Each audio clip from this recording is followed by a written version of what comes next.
जयपूर विभागीय कार्यालयाच्या अंमलबजावणी संचालनालयान prevention of money laundering act कायद्याखाला लील इलेक्ट्रॉनिक्स लिमिटेड कंपनीच्या प्रमोटर आणि हेर सहकार्याची सुमार 112.90 कोटी रुपयाची मालमत्ता तात्पुरती जप्त केल्या मालमत्तेत दिल्ली, उत्तराखंड, गुजरात, मध्य प्रदेश, तेलंगणा, गोय, महाराष्ट्र आणि तामिळनाडूतली जमीन, उद्देगीक प्लॉट, निवासी मालमत्ता, बँक बॅलन्स, फिक्स्ड डिपॉझिट आणि म्युच्युअल फंड गुंतवणूक हांचो आस्पाव जाता।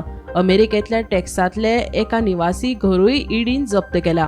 सीबीआय नोंद केल्ल्या गुन्यांवाचेर ईडीन चौकशी सुरू केल्ली। कंपनीच्या प्रमोटर आणि वरिष्ठ अधिकाऱ्यांनी भारतीय स्टेट बँक आणि आयडीबीआय बँकेच्या फुडारपणाखाला आशिल्ल्या बँकांचे पंगडांक बनावट अर्थीक कागदपत्रां सादर करून सुमार 376 कोटी रुपयांची फटवणूक केल्ल्याचे चौकशेंतल्यान स्पष्ट जाला।